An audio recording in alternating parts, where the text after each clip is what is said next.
Hey everybody, it says we're live, and Pam and I have the one and only Amber of Big City Bettas here today to welcome. Really thrilled to come on. Excited to have her. And do we want to go through and say hi to everybody? Let's do that. Pam, do you mind doing that? Amber of You Big want me City. to do it? We got Sandy is in here and Paul McCarthy, Daryl. I haven't seen you for a while. Hi, Daryl. Robert and Maria, of course. We have 14 people watching, so I need to scroll back. I got a fly buzzing around my face. Must have heard Bob talking. Hi, Pony Girl. Susan. Hi, Susan. And there's probably going to be some more people coming in because we've got a big crowd. Lumpy Dog. I'm trying to get the chat to pop out for me. It's just Mario. You see Mario all the time, Hush. I have all new Wi-Fi, guys. And Rob 93's here. Who? Oh, Rob. Hey, Rob. Rob. Rob goes right after us, so we'll go over there. I put everybody to sleep, and then he wakes them up. So. Bob, I highly doubt you put people to sleep. I distinctly remember one live stream from a Walmart parking lot, and I was riveted. I was sitting there laughing. The one with the purple tights that he swore he was going to get, and then he never did. Yep. And one lady who had a shotgun rack in the back of his truck, he called it. He saw her walk out when she belongs to that truck. Was it? I need to start doing those again. So I've been having to sit in my truck anyway, Amber, the last 2 or 3 Sunday nights to stream with the panel. We have several people on the panel. I get more than 3 people. I get my Wi-Fi messes up. So that's why Maria is telling me what it sounds like and looks like. It's the sound. Everything was changed out Monday. They even had to give me a new router. Everything. Well, you sound really good now. Well, she said it was a little choppy, so we'll see. See how it goes. And I've got my TV on the Wi-Fi. That's on the Wi-Fi on there, and I've got my Big D, hi. So I hope that makes it like 5 people. But yeah, just one thing I want to mention right up front is that the links are out there for Amber's channel, and also for hey Robert, for queenbeta.com, which is, or is it Beta Queen? I always mess up. Beta Queen. And actually, if people want to use the coupon code BuyBettas10, it's actually 10% off your first order. So, okay. Trying to clear all these lovely jars out because I can't bring that many adult fish with me for the move. It would be insanity. Right now, I have 9 2-month-old spawns going right now already that are going to require 2 giant bags worth per spawn. So that's going to be an adventure. I forgot to move. Well, of course, I couldn't stay off the site, so I went out there and looked to see what I might like, and I found too many that I liked. That I have room for 2, so I got one of her proven breeders, one that she has fry from. So I was really thrilled to get that one. And I saw that, and that's awesome. She's a gorgeous koi. And then Danielle. I got that yellow male, one of a kind, that high yellow, and I had another koi male picked out, but when I saw him, I'm like, no, I gotta have that one. Hi, Mike. And that male really was like one of a kind. I was really not expecting him to come out of a line that's been like just throwing Nemo kois for 4 generations. I was really happy when I saw you pick that one. Now I get to watch him actually grow up. So how many fish you got on there? On your website? Right now, I have about 50 or 60, but total I have probably 100. But for my listings, I do both a little video clip and like a screenshot from the video, and I do it in the shadow box, and that's just how I used to do Aquabid, because then people can actually see the fish and see it moving and know that it's like healthy. But it adds a lot of extra work. So I have about 50 Hi, on Laura. there. So, are there any wild bettas there? I have one pair of wilds left that I'm gonna sell. They're domestic, well, they're wild type Splendens, and then I have one male from that female and a domestic Splendin. So he's like a hybrid, and those are just fish I was holding on for projects. But I mean, you have to make choices where you make them, you know. Kind of like the first floor. I don't know if you guys remember all the different like pistos and rasboras and tetras. Those are all gone. Those I sold off pretty much all on aquabid, and a few of the pistos are going to Ginger Graves. But other than that, I have my Bashirs, my Shell Dwellers, and my Diamond Tetras. And Are you one gonna group try of to eat all the boards. tanks, or No, all the tanks are sold. Half of them are sold off already. The rest are going to be sold through my club, the fish club. The racks, all the racks are being sold. I am going to keep some 10 gallons and 20 highs just to start with my bettas when I first get down there, because they're pretty much all I have left. And then I have the tubs that are in the yard, and I'm bringing those. And I'm going to keep maybe 4 groups of my favorite guppies that I've been working on and put those in tubs. But the rest will just be a rebuild, you know. It's so where at in Florida are you moving to? Jacksonville, which is kind of Wow. northeast Florida. It's South Georgia. I lived there 16 years. Yeah. Oh, did you really? Yeah. Oh, that's fantastic. I went there on vacation once. I lived in New York. I went there on vacation once, and I thought, let me see what the job market's like. They offered me a great job. It was in management, opening their first outpatient surgery, and then I managed ICUs. I stayed there 16 years. So, yeah. Wow. Jacksonville's awesome. The median age was like 33. I did nurse recruitment for a while too, so it's not a bunch of old people like I am now. I was young then. So. I'm just excited because Go back now if it's not a bunch of old people. well, for me it's exciting because For sure. rent in Vermont for studio apartments starts at like $1,200, and I found a house, and I mean it's a little rough. I've been lovingly calling it the swamp cottage because it's on 3/4 of an acre, and the landlord's like, I don't care what you do there, just no making drugs and no illegal daycares. I was like, so you don't care if I put greenhouses in the yard? He's like, nope, no legal daycare. That's all I care about. Wow. So I'm excited because I don't mind replacing a little bit of flooring and putting some paint on the walls if it means I can do whatever I want fish-wise. Do you have a family there? I'm sorry, Pam. I don't really have much family left. My family is kind of all over the place and moved apart, and my mom is actually right now in a Mayo Clinic in Colorado. So it's one of those things where there's not really anything left keeping me in Vermont, and that's why I went, you know what?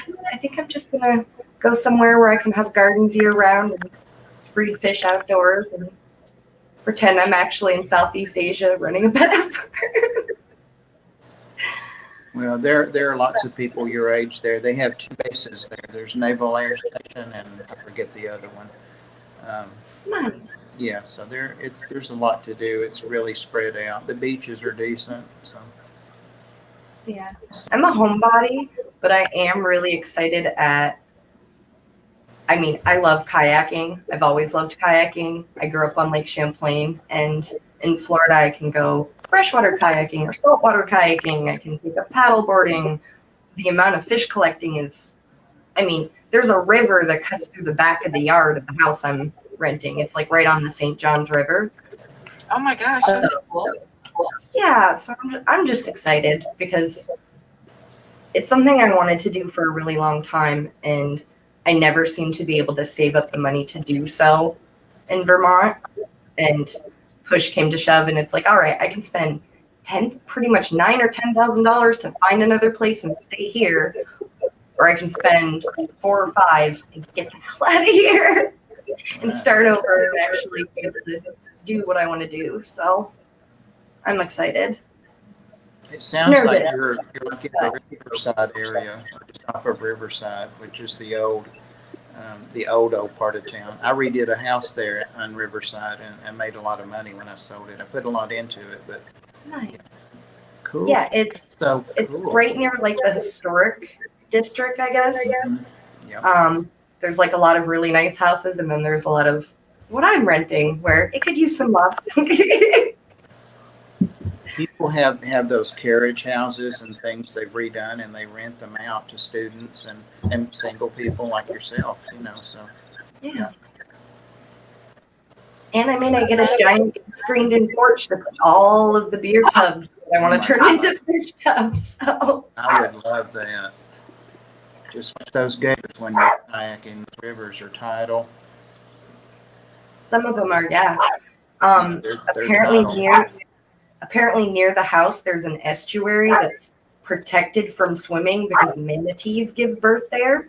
Yeah. Oh, that's cool. Yeah. And that's just so exciting to me because, manatees are just fantastic animals. Yes, Really? I would love to. I've never seen one in real life before. I would love to. I see used one. to fish there a lot. I had a fishing boat and all that, and my dad would come from California. But anyway, we're here to talk about you. So Yes. Well, Yes. fish and fish related to me, I whatever guess. you want to talk about. So that's it. What I have to ask you, because I know Robert's dying to know in the chat, Tennessee, what apistos do you have? You said you were sending some to Ginger. The ones I'm sending to Ginger are Agassizi Fire Red or Super Fire. They're the super vibrant orange, male and females. The male has kind of a pearl body. I'm sending her Hungsloweye and McMaster Red Shoulder. Ooh. Ones I'm sending to Ginger. The The rest went on Aquavid to pay my electric bill. Right. It's like, I love you guys, but I also like having the lights on. Yeah. You told me that you had been able from, posting the Bettas and the other stuff that you've been able to make your deposits and stuff in there. So that's awesome. That's great. Yeah. And I was short about 1/3 of what I needed for the deposit because unfortunately there was utility debt left on the house that I finally just had to pay, and it put everything way back. But then I posted the site, and many of you beautiful people bought fish, and yeah, kind of saved the day because I had to be the first to make the deposit, and it was the third, but they held the house for me. So yeah, I feel very blessed that happened. Awesome. And you have what is it that Susan's been, Susan's in here, Susan for SLC Aquatic. She had posted your Patreon or was it PayPal or? She did. Susan's amazing. Maria just posted Amber's Yeah. PayPal. When she found out that everything was just kind of going to crap and I didn't know what to do, and with my medical situation, work is pretty much, especially with the surgery, it's impossible right now. So Susan started kind of a mom fundraiser, and that's where, the other part of the deposit came from was the fundraising. So I have a lot to be grateful for when it comes to this community right now. Everyone's really done a lot for me, and it's kind of unexpected. Oh gosh, we love you. And I told Pam before you came in, I said, I'm a little intimidated. I have to admit, we don't get a breeder and a fish keeper of your caliber, your knowledge, your experience, and as young as you are, especially often, that will come on a live stream and share knowledge and stuff. So That's really kind of you to say, but I do think, because a fair amount of people always say how I'm such an experienced breeder, and I don't know that it's so much experience as kind of like a jack of all trades. Like I've tried this and I've tried that and I've tried that. So I might not be an expert on any one thing, but I know like a decent base knowledge of a lot of things, because when I see something that I find interesting in the hobby, I'm kind of like, I want to breed that. How do I set its tank up? Right. So that is one to note. I'm not an expert, but I really do appreciate you saying that. When anybody says Amber, you don't have to even say the last name or the name of your channel or anything. Everybody knows your beta lady, so, and much more. So we love you. If people want to help you even further, and we do, what's the best way to do that right now? I see they post on your PayPal. I mean, people can donate to PayPal if they want to. They don't have to, but No. if they want to buy fish and also know that the money's going to helping the move and they get a fish, that would be a great way. That's something I like that idea, because then at least people get something for giving money, because it just, you know what I mean? That, and I do need to sell these guys. I will put a coupon code for my website for 10% off. It's my Bettas 10. It's very easy to remember. So that would be the best way, because then I don't have to figure out what to do with all these guys. I think you did exaggerate. You see my dog's comment there I highlighted.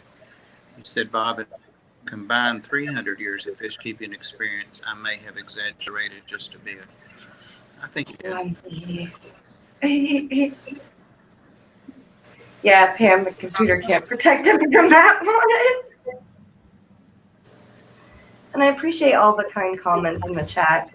Honestly, the last few months kind of feels like it's been one thing after another, after another, after another. And it's just really nice to know that people see what you've been trying to do and are doing in the hobby and appreciate that and want to kind of support you because of it. So I really do appreciate that. You've had just a series of challenges, and you still fighting. I mean, you're still doing what you want to do and surviving, and so kudos to you. I appreciate that. But well, we're in here. If anyone has any beta questions or topics, yeah, I'm trying to watch the chat. I'm also doing that awkward hand thing that I do, because I just, honestly, that's how this whole thing makes me feel, is extremely awkward, because it's like I don't know how to thank everyone enough for their kindness and support and just even little words of encouragement. Sometimes I'm having a crappy day and I'll pop into a chat and somebody will just ask how I'm doing or be like, I hope everything's going great with the move. And I'm like, oh, thank you guys. It just, I don't know. Y'all make me an awkward turtle. I'm sorry. I don't mean to make you feel uncomfortable. Oh no. I was just explaining why I'm sitting here flailing my hands so much. It's an awkward tick. All right, guys. What's your beta questions? I have a question. I don't want to cut anybody off, but the two guys, the two betas I'm getting from you is the juvenile. Is it possibly related to the breeder female? They are cousin spawns. So they're two separate lines of bettas that I started from one initial.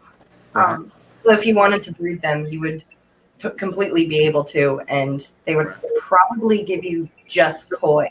I don't think that line has thrown, I don't think either line has thrown a non-koi in like 2 generations. Which who wants to source breeding stock not from me, Prism Bettas has some of the most amazing imports you will see. Casey Clark has been in the IBC for years and knows what she's doing. So I just wanted to add that, because I've started many lines from her, and usually it takes probably 6 generations before you get solid results, and usually hers take maybe 2. So I'm glad you brought that up, because it's important for people to know, especially if they want to breed a line, you know, where that came from and what the lineage is. And so forth. So I've never been really into that a whole lot, more so with guppies, but now I've started with the plecos, and certainly these guys, I will want to breed them. So Yeah, I'm excited to see what you do with them, honestly. Guppies, I must say, guppy breeding is weirdly exciting. At least for me, it is, because for years and years, all I kept was bettas, and you can't keep the parents with the babies. You can't keep the babies together for long. So there's something just magical about putting a couple of fish in a tank, and a few months later, there's this massive group, and you have different colors, and maybe you pull some of the mutts and create your own little line out of it. I don't know. I find guppies to be weirdly kind of fascinating to me these days, because it's almost a break from bettas, which are just repetitive separating and pulling things away from it. I've actually never tried to breed betas, but you might have heard. I doubt it, but I had a beta fraternity, and it's a 33 long, and I had 4 males that did great in there. Actually, I think you advised me a little bit about that wilds would tend to do better rather than a line bred fish. So, and the ones that I had were close to wilds. They weren't, but yeah, you did tell me that. You did explain that to me.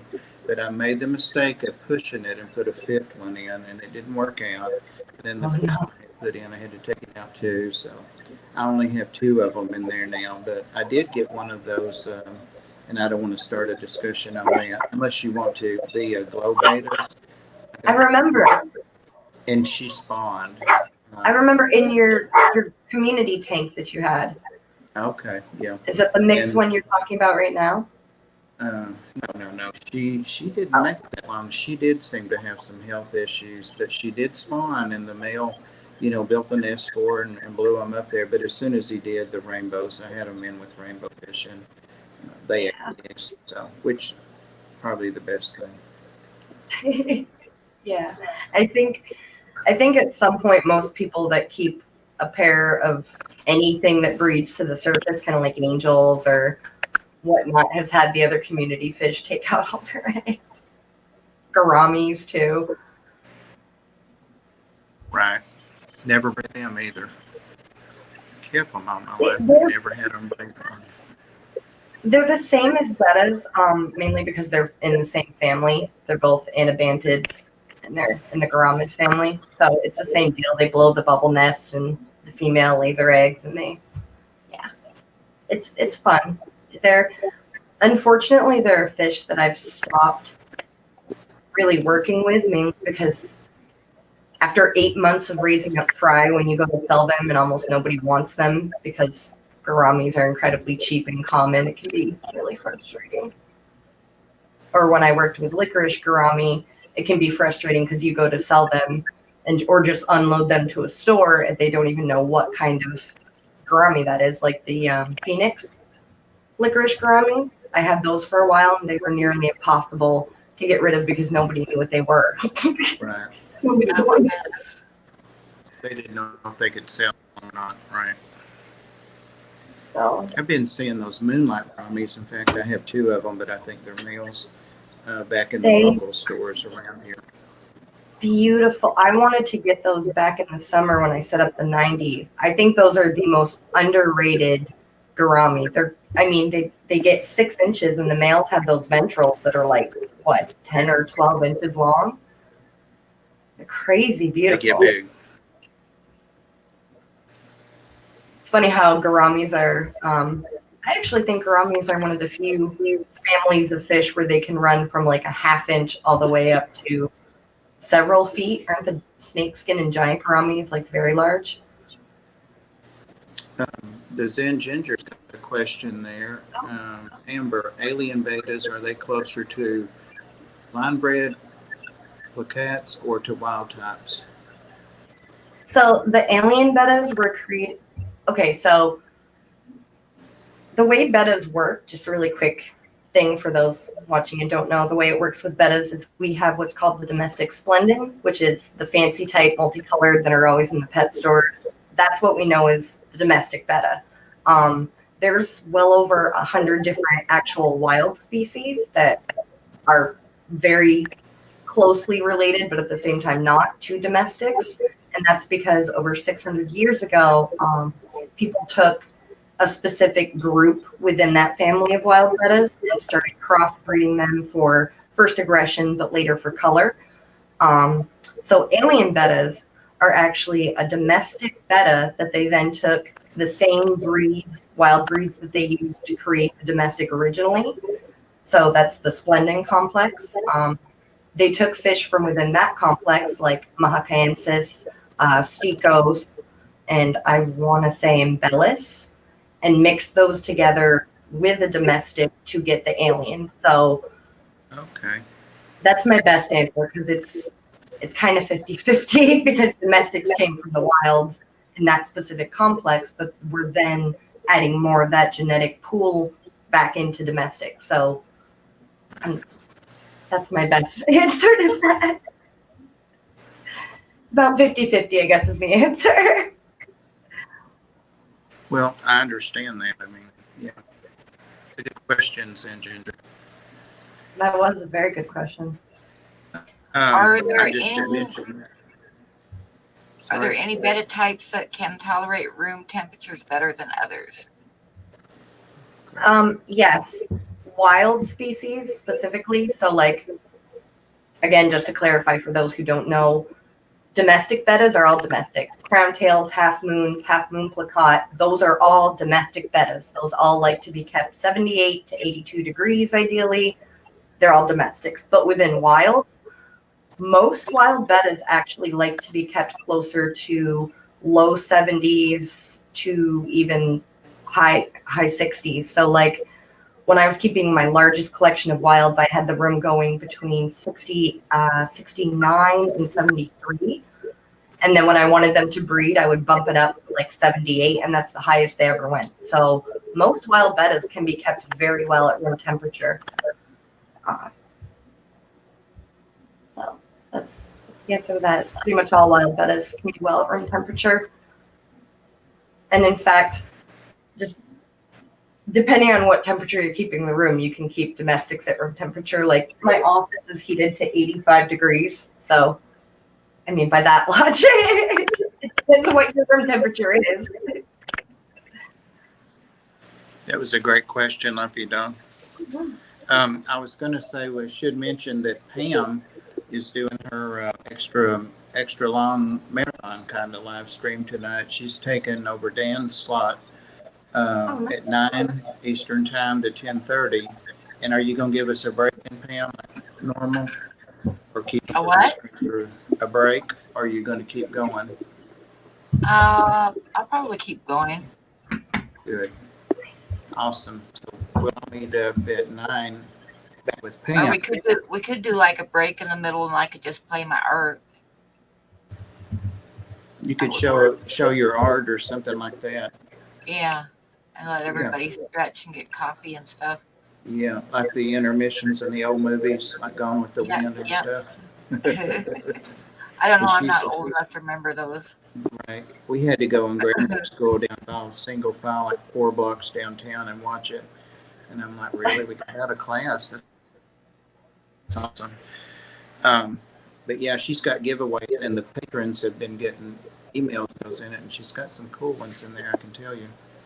I'm one of All Pam's Patreons, and I have to say, Pam, your emails are some of the only ones I actually open as soon as I get them. Oh, I'm cool. so terrible. I'm so terrible at checking emails or text messages or messenger messages. But when I see the Pam's uploaded new Art Deco prints, I'm always like, ooh. I very much enjoy the perks of being one of Pam's Patreon. Even if you don't purchase the art, you can still appreciate it. Like, if you're too broke to buy, you can still enjoy it. Yeah. I had to blow up the picture of the Well, stop town. tonight. I'm giving away some. I'm giving away. So far, I've got one I'm working on that I'm not going to show you. I'm hoping to get done. But I've got a lizard. Oh, yeah, let's all go to the lobby. I remember that jingle. Let's all go to the lobby. Cool. And I've got a rainbow, Bosemani. a Bosemani rainbow, yep. And some golden-eye ducks. Thank you, Casual. And a kitty. That's going to be the giveaways tonight. So far, I've got one more. And then I've got some prints that I'm going to give away. So altogether, there's going to be more than 10 giveaways tonight. Is that Pam, Mario?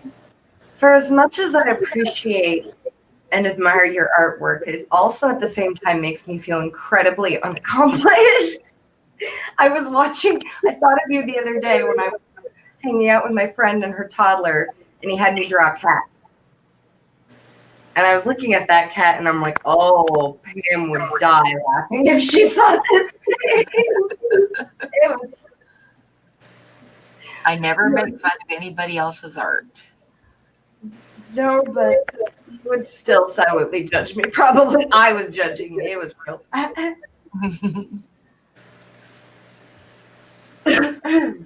Excuse me. No. All right. Any other questions? Really, those who appreciate art, but even if, like I said, even if like me, you can't really afford to buy it, it's well worth being Pam's Patreon just to actually get those fun little emails throughout your day of like pretty, actually beautiful nature artwork. This is the one I'll go ahead and show you the one I'm working on. I'm hoping I have it done in time. That'll be another giveaway. Oh my God. Will that one make it up to the patrons before? Probably not, because it's probably going to be close if I get it done in time or not. It's an American Pistol. How do you do textures like that, Pam?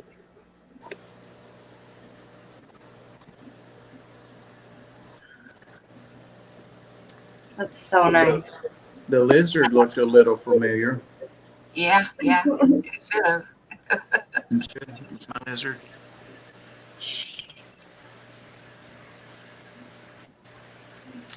Rico's So anyway, that's going to be, if I'm not done with it, actually by time, because I got to go to town once this stream's over, because I have no food to eat. But if it's not done by the time the stream starts, I'll probably work on it while I'm talking and stuff, so that it'll get done. And then I have some little prints of bears that I'm going to give away. Nice. He's so talented. Here's a question. Another question from Zen Ginger. Amber, is there any downfall to putting a beta in a larger tank? I've lost 2 placots. I always say it wrong. Placats, both in the 29-gallon tank with autos, and the autos are great. They both only lasted about a year. Thoughts? Well, if you hadn't said placat, I would have guessed half moon, because the only downfall there is with domestic bettas in a bigger tank is if you have like a half moon or a rose tail that's going to have its entire body dragged down by the weight of that tail, because they've actually done experiments, and domestic bettas they've found will typically patrol their entire tank. So whatever size tank you put them in, they're going to try to utilize that whole space of their territory, and they're going to try to patrol it. If it has too much finnage, that's going to drag them down. It's going to tire them out. They might have a hard time finding food. But for placats, that shouldn't be wow. I don't know if there's a delay on the stream, but I'm just seeing the kestrel. That's beautiful.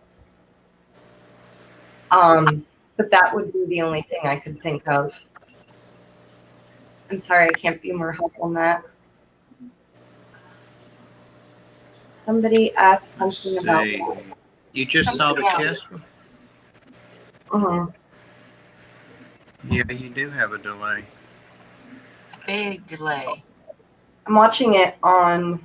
Now I don't, because I clicked to StreamYard, but I don't have the chat open on StreamYard. So I'm just going to Nikki go. M says, "Hi Amber and everyone. I have a chance to buy a pair of Betta albimarginata.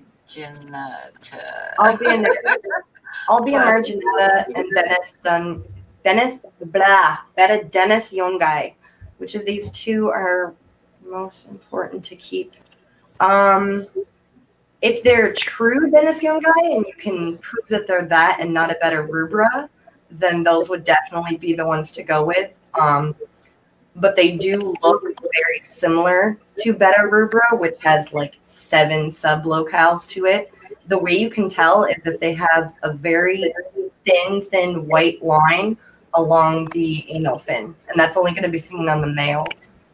And if you look, I believe my article's still up on the IBC website. I have an entire article on there on how to identify fish within that complex versus other species. So that might be helpful to check out. So they're going to have, the males are going to have the red. I have the rubras from Dan's where I got mine. With the Dennis Young guide, they're only going to have the white along the anal fin, which is that long fin along their belly. And it's going to be very faint. That's cool. Fun Cool. fact, those are actually a betta that is specifically from swamp bodies. So if you do get those, you're going to want the pH to be at least down to a 5.5. Anything over 6.0 and their eggs will basically melt off in the water because they are such a low pH species.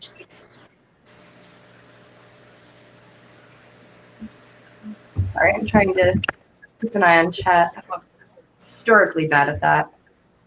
Okay. Zen posting the IBCW website. Awesome.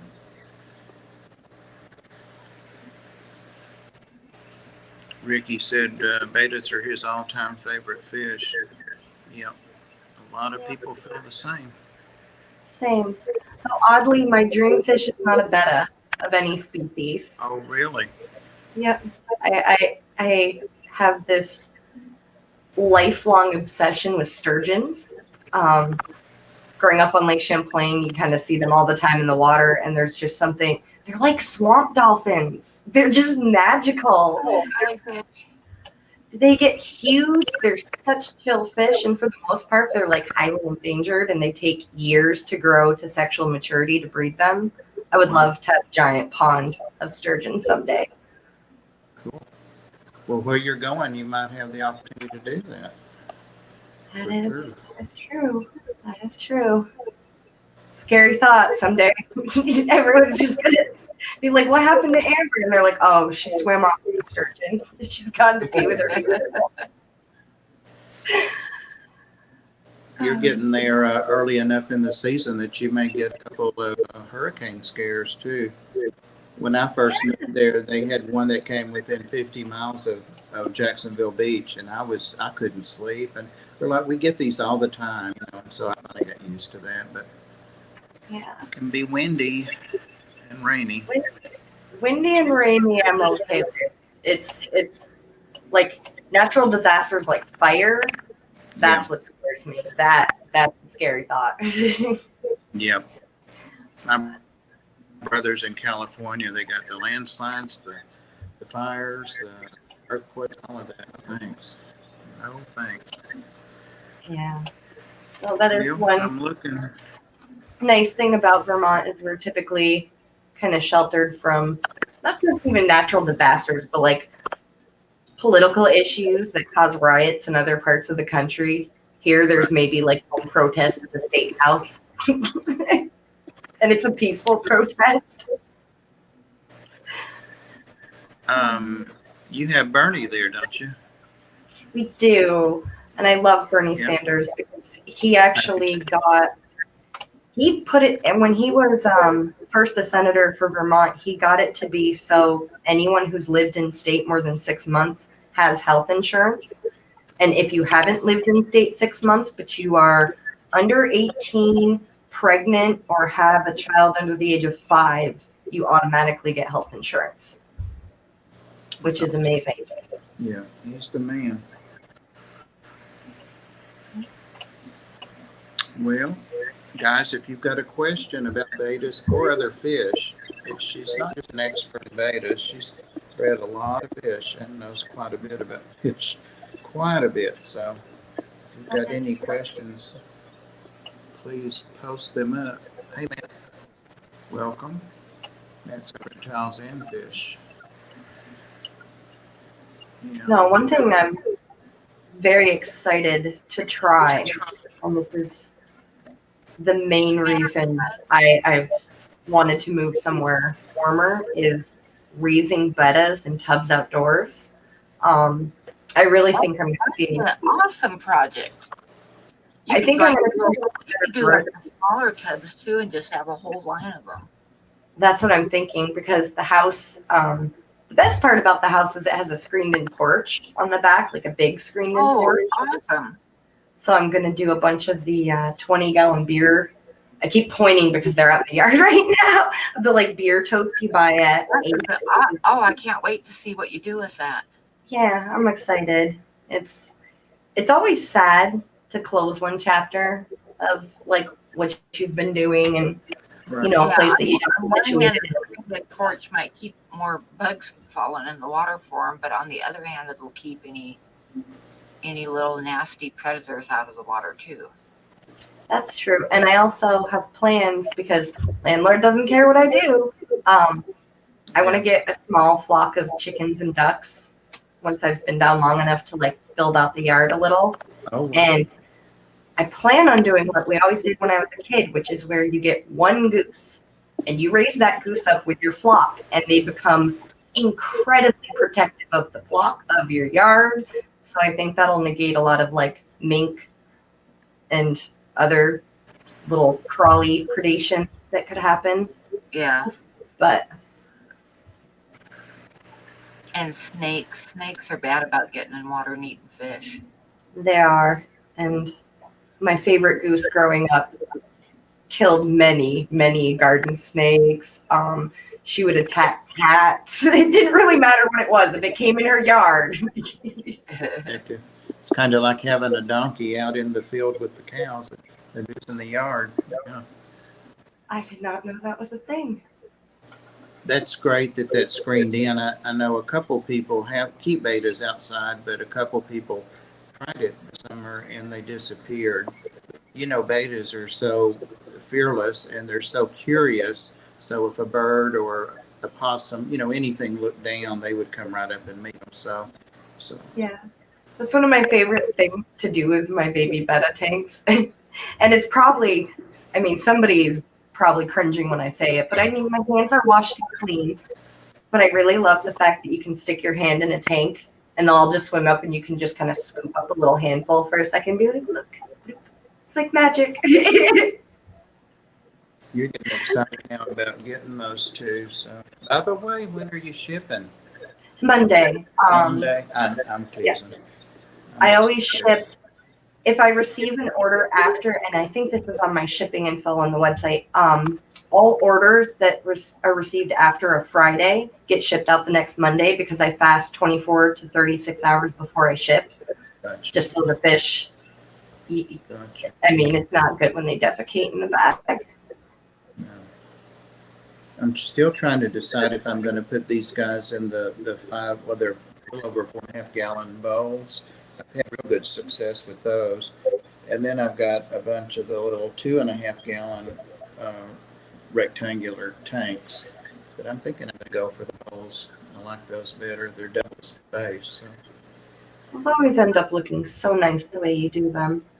I was checking out these things they had at I think it was at Walmart, and they're like a big glass drink dispenser with a little valve down on the bottom. Mm-hmm. And I thought, well, I could put a bed in one of those, and then when I change the water, I could just open up the valve and shut it again when I'm done and refill it. I don't see why not. I thought that'd be kind of cool. They look like they're probably about 5 gallons. Why not? When I was in college, I was notorious, and my roommate hated it. My roommate hated this about me. But anything clear that could hold water and was over a half gallon came home and got something put in it, whether it was just some type of cheap little, I could barely keep it alive stem plant, because back then I knew nothing about plants. It could have been shrimp, it could have been snails, everything. Our whole apartment was just like, even the gallon water jugs. Yeah. I had multiple of these with the top just cut off that I used as Betta vases, even though they were way too tiny. Yeah, they require a lot of space, but Somebody in the chat wanted to know, Tian Aquatics wanted to know favorite tank size for bettas. oh, I missed that. I'm glad you're watching. So if you're talking just the domestic Splendid, I typically recommend to people to go with a 10-gallon just because $1 per gallon sale, you can get it for $10. The amount of substrate you're going to need for that, it's not going to break the bank. And a 10-gallon is a big enough size that if it's properly cycled, you can get away with one betta and no sponge filter. It's going to be fine. As long as you have live plants, that 10 gallons is going to be stable, even if you add snails, shrimp, whatever you want to put in it. So I always recommend a 10-gallon because it gives you the best room to grow in the hobby, because maybe you're getting a betta and you haven't really gotten into plants yet. Once you get into plants, you're going to wish you had a bigger tank than, what most people start with, which is like the 5-gallon. So a 10 or a 20 is usually I've got 9 10-gallon tanks I bought the last like 2 sales ago, the dollar sales, and I think I've got 5 of them there, and I've got 4 in my foyer stacked up. And I have a rack also to put together somewhere. So I think I'm going to go ahead and do that and just put these guys in the 10s and start using the other 7, because I can definitely use them for the fry and not do the bowls, because these are already bought, Thank you. And check on me, make sure I did it. I put it off 6 months now. Jenny says, Amber, my epistles breed like crazy, and my ram tank next to it won't, even after 8 months. Any experience with rams breeding advice? Got black rams from HC Aqua and can self-fry if they did breed. So I do have experience with rams. I've had the blacks, golds, and I actually at one point, and this is my saddest fish loss ever, I had crossbred a true Bolivian to a electric blue. And they were just insanely colored hybrids, and they weren't sterile. They made fry for me. And their fry could produce. But with rams, if they're not breeding, because especially the black rams, the males can be a little more aggressive, what I would do is pull them both from the tank you have them in, feed them up really well for a week, add the female for like add her in the morning, and then add the male at night. And when you add the male, just feed them. And I would continue doing maybe 15 to 20% water changes every 3 days, do a cooler water change, and try to give them live baby brine shrimp, even a little bit. The cold water changes kind of stimulate if a rainfall happened in nature, and the baby brine shrimp making them think, oh, there's food for babies, and then they breed. It's always been one of my secrets with things that aren't breeding, is just do small cold water changes and throw brine shrimp in there. Mm-hmm. And I just thought of something else. Thank you guys for watching, for the questions. I can't see anyway, so I appreciate it. But when you ship, I think that you use tannins in their water, if I'm not mistaken. When shipping or just keeping? Both.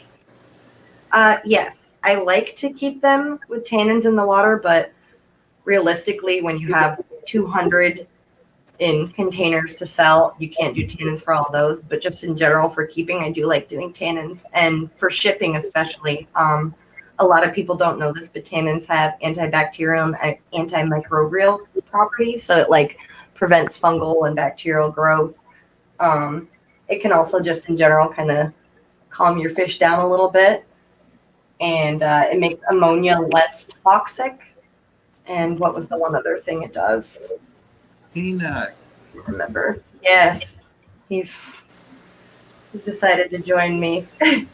But one good thing to add for people who don't quite get this, tannins don't necessarily alter your pH if you're not adding the organic material. So if you want the benefits for your betta, but you don't want to mess up the pH, just either make tea from catappa leaves, or even go to the grocery store and buy something called rooibos tea. It's African red bush. It does the same thing. It adds the tannins without changing your pH. What was the name of it again? Rooibos tea, Rooibos. Can you just get it at the grocery store or the health food? Or, Yeah, yeah, they have I, it in the I department. got a big bag of it. I ordered on Amazon. That too. God bless Amazon for us fish keepers. Mm-hmm. Hi. awesome. Let's see. Nick says, same for jars, Achilles, not good for my multi-tank syndrome. Yeah. Achilles friend offered you 21 species, young pairs of some awesome bred Achilles. Oh my God. You should hook him up with Dan. Already booked a pair of fundamental package. Those are awesome. I've got some of those. Yep. Yep. Maria keeps giving us the time because I also don't watch the time. You probably figured that out, Amber. I don't watch it, I forget. So I'm the worst at watching. Yeah. How about you? He's getting old, Amber. You have to have patience. I am. I'm going to be as old as Pam in just a couple more months. We're all getting old. We're We all are. getting old just continuously. My biggest fear is what it's going to be like when I'm actually in my senior years, because I already wake up in the morning, stretch, and it sounds like cracking a glow stick, but there's no magical glow party. It's just me going, oh God, what did I do? Yeah. Or when you wake up Yeah. and you go, oh, I pulled a muscle. I didn't know I even had a muscle there. Oh God. That's the worst. Yeah. It's better than the option so far, not getting any over, so I'll take it. Jay Oliver, John Oliver. Lots of cool people here that breed fish. Let's see. All right. Anybody new coming in? We've got Amber, Big City Bettas. If you've got any fish questions, beta questions, or she's bred lots of other fish and is sharing her knowledge. So get your question. Amber, will you be starting to stream on your channel again once you get all moved and settled? I'm sorry, what? Will you be streaming on your channel again once you get moved? Yes, and actually I've been filming this entire crazy breakdown of the house, and I don't know, I think I've broken down over 100 tanks at this point. Oh. So I've been filming all that, and I'm going to film how I pack the tanks I'm bringing to move, how I move the fish, all of that, just because even if it's not a good piece of content, which, let's be real, I'm not a real fish tuber. I'm a fish breeder who sometimes makes videos. Even if it's not the most perfect video, maybe it'll help somebody who's also moving 1,900 miles away with a fish. There's Lisa, KG Tropical. She says, hey, Bob, Pam, and Amber, everyone. Amber, what's your email? I have someone asking for young sisters, and I thought of you. Oh, hi, Lisa. And thank you for thinking of me. It's bigcitybettas@gmail.com, and I actually have in the tank behind me a sorority of young females that I've been trying to figure out what I'm going to do. So maybe this is serendipitous. Hi. Small world. I have beta from you, and I have betas from Lisa. So, Yeah. cool. Lisa does amazing. Lisa is someone that I made instant friends with because we were both so displeased with how a large company was setting up their betas at an expo. I don't think I had really met her. I remember that. Before then. It wasn't the aquatic experience big blow up. It was just a small, they were doing throwing a ball into betta cups thing, and we were all there after hours before the actual Aquashella opened, and I just remember her being as upset as I was, and I was like, I like this lady a lot. And then I found out how much Lisa loves her cats, and I was like, oh God, we could be friends. I feel like we're friends, Lisa. Lisa's awesome. She does the cat rescues too, and dogs, so I love her for that. It was a fun time having dinner. Chewy's got a question for you. He said, since she's moving from the north, can she not keep the endangered killifish in Canada? Would she consider an endangered putfish from Mexico? since Florida is warm. Since she cannot keep the endangered. I don't even know what a pupfish is. I'm not either sure what they are. Hang on, it's like no. I need to Google. I did a thing like you did with the Oscars, and they're all hiding back there. My LFS, somebody had traded in some native fish, and they're not native to here. They're native to South America and Florida, but they're behind me in the 75, but they won't come up unless I got my hand up there to feed them. So I'll be moving those somewhere soon. Amber, I'll come and visit you, and we'll release them down there since they actually are in Florida. That would be fun. I'm hoping some people actually do come down to check out the fish room this time around. It's always fun to set up display tanks and I'm sorry. I can't. Yeah, so Rouge, Lisa said.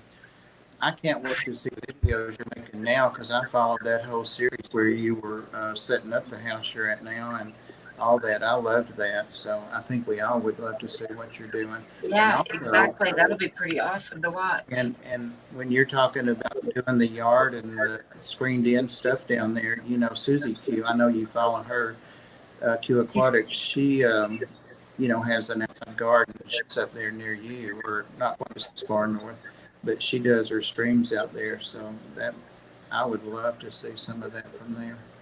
Awesome. Yeah, it would be fun. I have a lot of things I want to do, and I think I'm going to start using my channel instead of what I was doing before, where, I was trying to do videos a specific way because I had various people telling me, well, you want to be successful on YouTube, you have to do this and analytics and SEO and all this other stuff. And I'm like, I just want to breed fish and share my little fish vlogs. So I think that's what I'm going to do, is just start filming. This is what we're doing today, guys. I'm going to fast forward through some stuff so you don't have to deal with it and cut it down. But I think that's... I've seen those fish that you're talking about. I had a chance to buy some and I passed on them. But I'm the same way, Amber. I tried it both ways, and I don't have fun when I have to edit for, and I'm just not doing that. Ain't nobody got time for that. I got to be playing with fish. So. And also, sometimes you just want to share something other than fish, like your garden or your garden. Because for me, I'm a very avid gardener, and sometimes I just want to do a video about, or like my houseplants. Hi, Daniel. Exactly. I think it'd be fun to do a houseplant tour someday and just show all the pothos. Right. Well, our time is up. Maria's telling me, and she keeps me real tight because we don't want to step on 93's toes for sure. But any parting words of advice about fish keeping? I know that came out of nowhere, but I'm asking more for me than anybody else. So. Any advice for fish keeping? Yeah, just like what have you learned? Like what makes it worth it? That kind of thing. I could be more specific. I think the biggest thing that comes to mind is just if you see something that completely fascinates you in the hobby, try it. Do some research, talk to some people who've done it before, whatever that may be, but try it, because that's the kind of thing that in the hobby keeps you from burning out, because everybody's going to find their niche or the thing they're good at that they really love doing, and that's their core thing. Like for me, my Bettas. But if I didn't have other things that caught my attention that I went with to kind of take away from the constant just jar and water changes all day, I think the hobby wouldn't be nearly as continually gratifying as it is. So just keep finding things in the hobby to stay fascinated with and do them and try them, and just don't be afraid to fail. I think that's great advice. Great advice. Okay. And my rapid fire 10 seconds ago answer. All right. Thank you so much, Amber. I really, really, really am honored to have had you on. And It's great to see you. Yeah, thank you for having me. I would love to do this again, and maybe next time it'll be from the screened-in porch with little tubs behind me. Oh, it's a date. It's a date. Put Great. it down, Pam. Put it down. Okay. Maria, keep Thanks, them on that. We'll see you guys back at 9, and don't forget to check out Amber's betas if you're interested. They'll be going. Yeah. Yeah. All right. Bye, Okay, everybody. guys. Thank you, everybody. Bye, Pam. Hi, guys.